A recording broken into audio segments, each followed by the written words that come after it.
2부 시작합니다. 무의식은 의식이 몽롱한 상태에서 활발하게 일한다. 즉 잠들기 직전에 10분 그리고 아침에 눈 뜰 때에 10분 정도가 무의식의 시간이다. 이때 내가 이루고 싶은 것을 100번쯤 반복해서 말하는데 이것을 100일 이상 반복한다. 인간은 3초마다 새로운 생각을 한다. 원하든 원치 않든 3초마다 한 번씩 무의식이 생각을 올려보낸다. 무의식은 태어나서 보고 듣고 배운 모든 것을 기억한다. 청사진 시각화는 당신이 중장기 꿈을 즉 5년에서 10년의 꿈을 이루었을 때 가장 원하는 순간을 사진 한 장으로 남기는 것이다. 눈을 감는다. 당신은 지금 5년 후 직업적으로 사업적으로 가장 성공한 모습을 청사진 한 장으로 보고 있다. 당신은 지금 무엇을 하고 있는가? 당신 옆에는 누가 있고 그 사람 혹은 사람들과 무엇을 하고 있는가 딱 한 장만 떠오를 수 있도록 집중해야 한다. 5분간 지속한다. 이제 눈을 뜨고 방금 떠오른 사진에 대해 자세히 한번 적어보라. 당신이 보았던 당신 자신에 대한 감정을 적어도 좋다. 누구와 어디에 있었는지 아주 자세히 적어야 한다. 시각화 훈련이 습관으로 자리 잡히지 않았다 면 금방 잊어버리기 때문이다. 특히 그 벅찬 감정이 어땠는지 적어야 한다. 그 느낌을 신뢰하고 계속 상기해야 한다. 이제 이 청사진을 현실로 만드는 행동력을 발휘하면 된다. 내가 성공한 모습을 봤을 때의 감정이 정말 중요한데 이걸 잠재의식이 기억하도록 만드는 것이 핵심이다. 얼마나 행복했는지, 얼마나 뜨거운 희열을 느꼈는지. 당신의 단어로 정리하라. 당신이 그토록 바라는 지향점에 도달하고 싶다면 믿고 싶은 것을 믿어야 한다. 그러므로 믿음과 확신으로 무장하라. 내가 만난 부자들은 확언의 대가였다. 장기간 성공을 이뤄낸 부자들은 운동, 명상, 독서, 감사, 일기 중에서 한 가지 이상의 습관을 갖고 있었다. 외부적인 요인으로 스스로의 상황이나 사건이 변하기를 기대하는 건 아무런 노력 없이 요행을 바라는 것과 같다. 기다리는 것만으로는 당신이 원하는 삶을 절대 이룰 수 없다.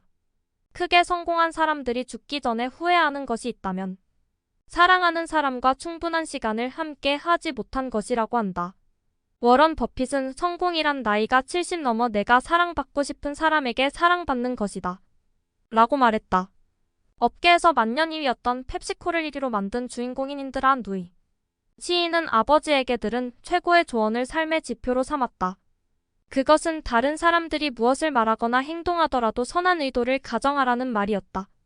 아주 단순한 관점의 변화였지만 그녀가 삶을 대하는 방식 자체를 바꿔놓을 정도로 큰 영향을 미쳤다.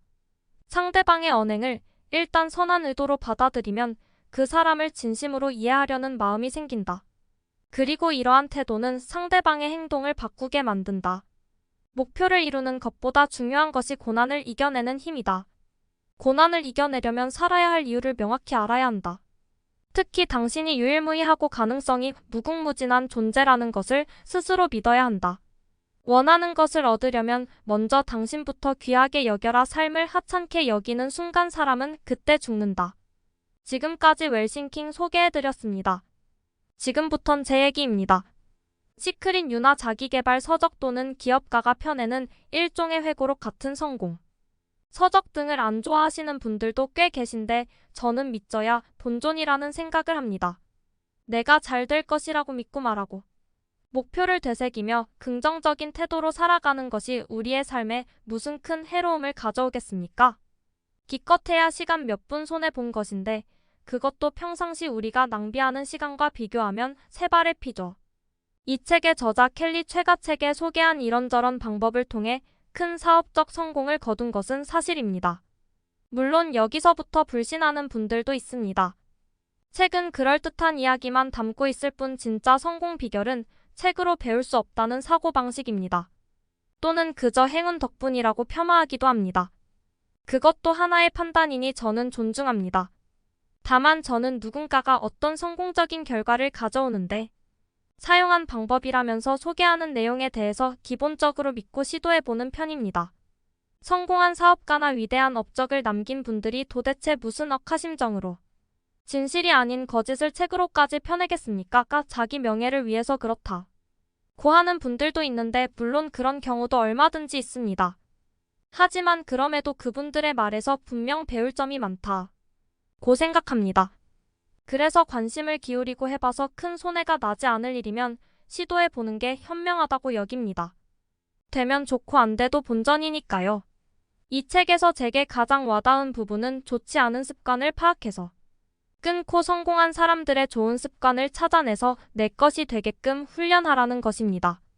지금 내 삶에서 끊으면 좋을 습관을 1에서 10위까지 찾아낸다. 면 그 1위가 무엇일까 생각했습니다. 답을 찾았는데 바로 미루기입니다. 저에게는 고질적인 미루기 버릇이 있습니다.